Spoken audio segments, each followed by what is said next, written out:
Things that happened during past month, maybe since January, has disheartened me a little bit. Again, I really like here. This is my home, but sometimes I really get cold and feel maybe I really don't belong here. Maybe I really have to get back to my home. But I just try to be more rational and not to rush to any conclusion. Welcome to My First Day. I'm Andrew Bracken. Looking for a new challenge in his field of electrical engineering, Mohammad Farazian left his native Iran and arrived in San Diego in the early 2000s. He came to get his PhD at the University of California at San Diego. Having chosen UCSD blindly after seeing it on a list of top programs in his field, Mohammad, better known as Mo, came here not knowing much about San Diego or the United States. He first flew to LA where he was met by his aunt. From there, they drove down to San Diego to begin his new California life, which he tells us more about here in his quiet, contemplative tone. Here's Mo Farazian telling the story of My first day, I arrived in San Diego in La Jolla around 7 a.m. It was a foggy day and it was really scary. I said, oh my God, that's so depressing. I'm gonna live in this gloomy weather for 4 or 5 years. How can I survive? Little did I know that as soon as probably 8, 9 a.m. it's gonna be sunny, and San Diego is the sunshine capital of the United States.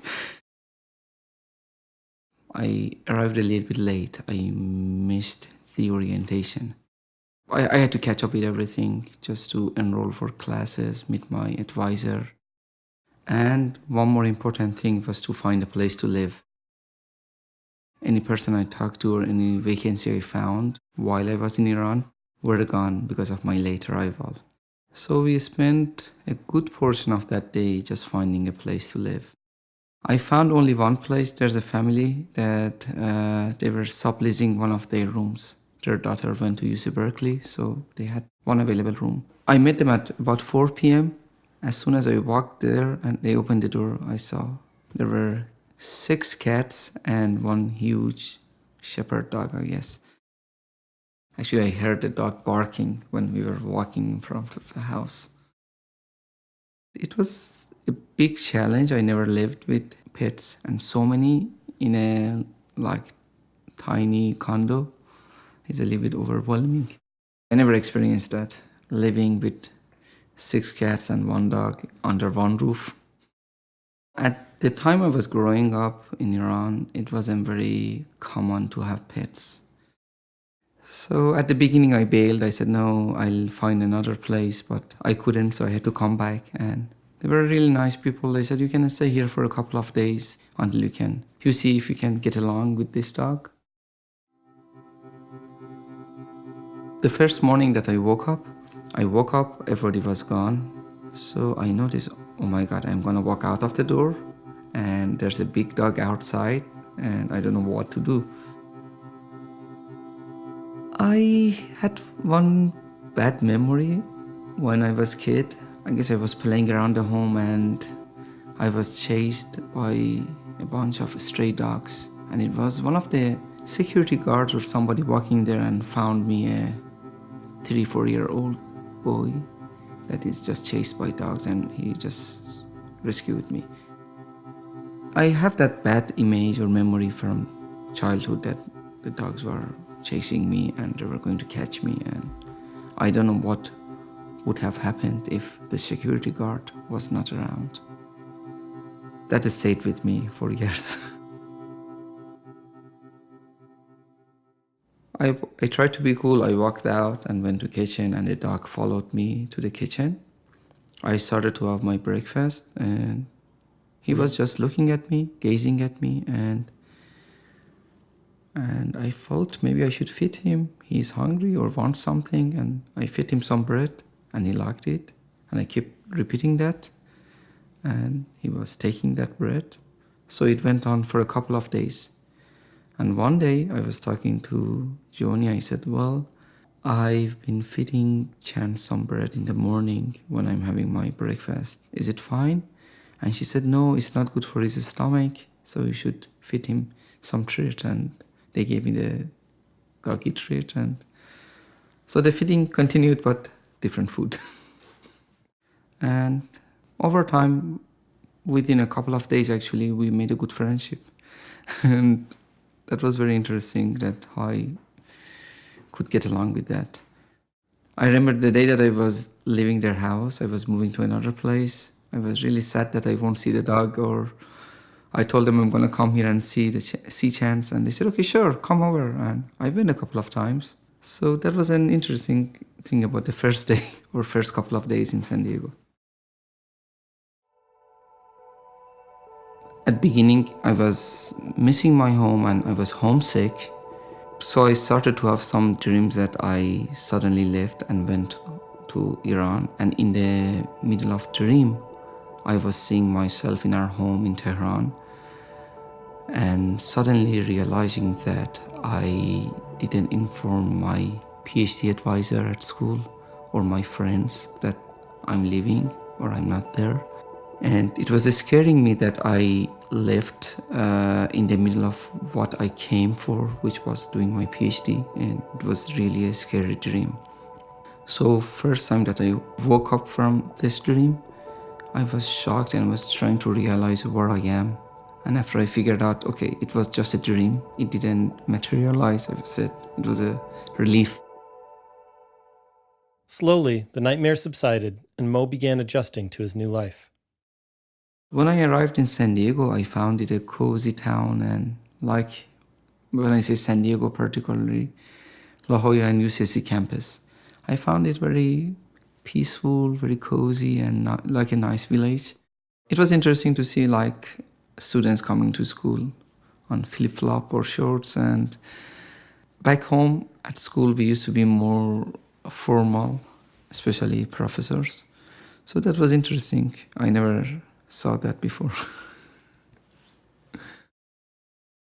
And one good thing is just being exposed to so many different people from different cultures and with different schools of thought.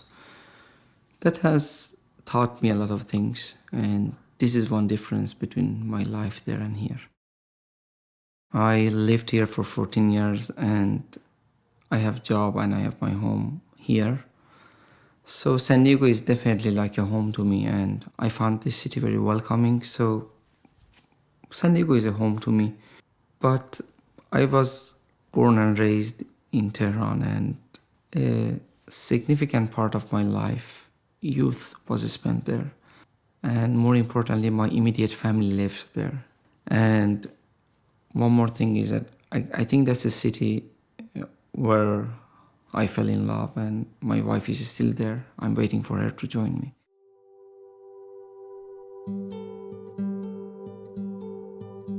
It was in one of my trips to Iran that somebody told me about her and introduced us. So I didn't have too much time, but I just met her and we had some conversation, and later we continued talking on the phone, and I felt good connection to her, and I found some values and qualities that I like in her. So later on, I went and we got engaged, and it was last September that we got married. It's hard to fully tell Mo's story without mentioning the events of the 2016 presidential election and all that came with it, most notably President Trump's proposed travel ban. There's little doubt that national political affairs have added real strain to his new marriage, and uncertainty as to where he and his wife will be able to build a life together. Right after I became citizen, I applied for her visa. So it's been in process. It's been a little bit slow, partly because many cases are backlogged, partly because of travel ban that delayed a couple of applications. And now we are waiting for her interview appointment for US visa. She's also a bit disappointed, and she's always asking. That's funny. It was when Trump was running for president, and she wasn't even yet the GOP nominee. And it was the first time that he said that he's asking for complete shutdown of Muslims. And she called me and she was crying. Your next president is not going to allow us to move there, and what should we do? What are you going to do? And I was laughing that he won't even be a nominee of the Republican Party.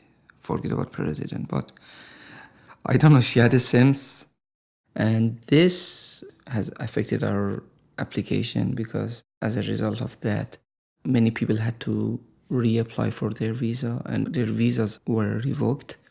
So there has some ripple effect and slowed down. That could be one reason that we still haven't got our interview appointment for her visa.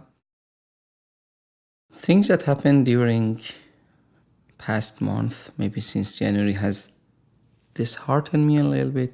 Again, I really like here, this is my home, but sometimes I really get cold and feel maybe I really don't belong here, maybe I really have to get back to my home, but I just try to be more rational and not to rush to any conclusion. After settling into his life here and his career as an engineer, Mo began to feel like something was missing. And so he began to play music, guitar specifically. Exploring his love of blues music and more experimental sounds, he and a friend formed a band, M&M Blues. I always liked music, but back home I was mostly listening to Persian traditional music. When I came here, I started to listen to a wider range of music, and it was a noise to begin with, but over time, I developed a taste for, sometimes people say, edgy music. When we started M&M Blues, we were trying to play traditional blues or 12-bar blues music. So it was two guitar and a lot of crazy things inspired by blues.